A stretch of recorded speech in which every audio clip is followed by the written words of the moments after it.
Okay, targeted individuals. That mark you see on my bicep is as a result of what I'll call some type of spiritual targeting. This is day 6 of my heterophobic attack.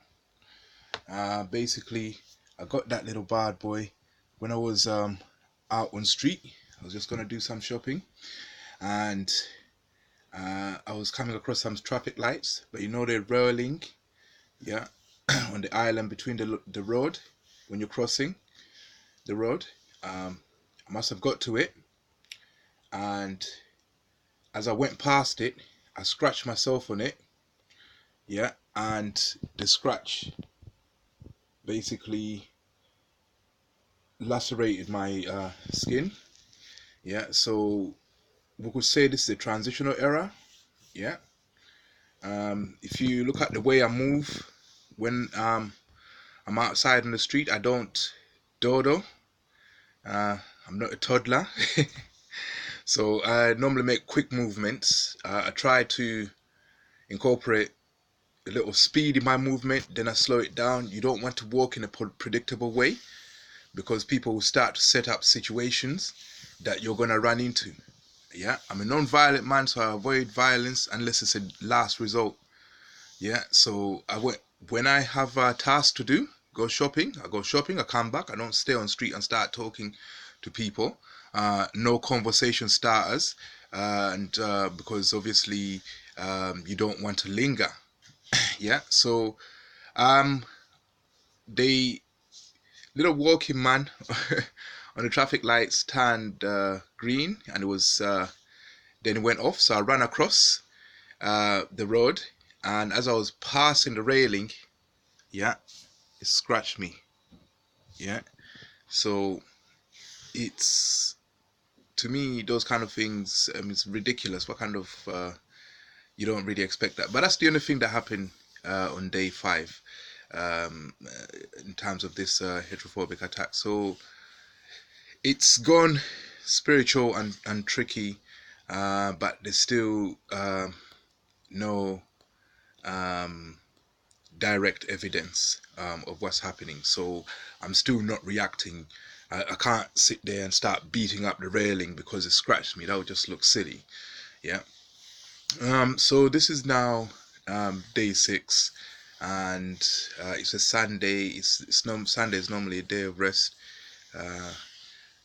So I don't expect nothing much to happen, but I'm still on alert physically, intellectually, and spiritually, obviously.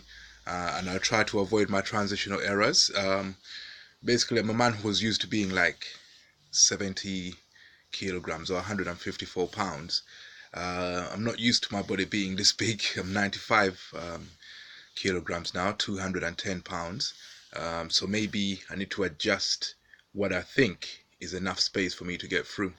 Yeah, and normally what I do, I practice self-defense on people.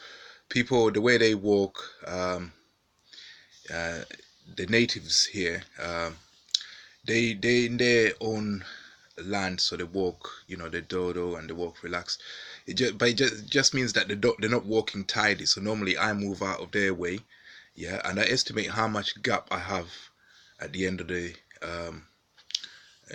pavement. Yeah, so I might have to increase that gap a little bit because obviously this will start to happen, and somebody might just carry on like they're walking without knowing how to do it, and then me, with my kind heart, I move out of their way and I give myself an injury. So that becomes a health issue, and I think they've noticed me doing that.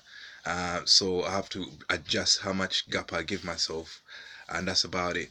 But so we've got to day 6, and the internet connection is still not working. Yeah, they still haven't put it back on, and yeah, that's the latest that we have. So if you're under this kind of attack, heterophobic attack, they would approach you spiritually, intellectually, and physically. So you got to be ready either way. You got to be ready either way. If it becomes a spiritual war, that's when you start hearing voices in your head. Some of them are electronic, some of them are not. Some of them appear to be replying to you when you speak back to them. So you hear something telling you, stop doing this, and you say, I'm going to do it. And say, yeah, but I don't want you to do it. And so that you could have a conversation. If it's a conversation, it's not voice to skull, because voice to skull only involves projecting something to your mind, not reading it back. They can't read it back. If it's something that's projecting a thought or word into your head, and it's reading it back and replying to it, that's a spiritual attack. So when that happens, it's not about your physical, or it's a bit about your intellectual, but it's not about your physical. So you have to concentrate on your physical, on your spiritual weapons. Yeah, the Lord blessed me with a couple of weapons. Wisdom is the biggest weapon that the Almighty can give you. Yeah, so He blessed me with tons of those.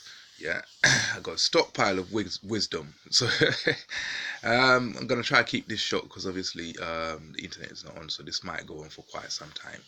Yeah, anyway, day 5, no major drama. Just need to tighten up on those transitional errors, and that's it.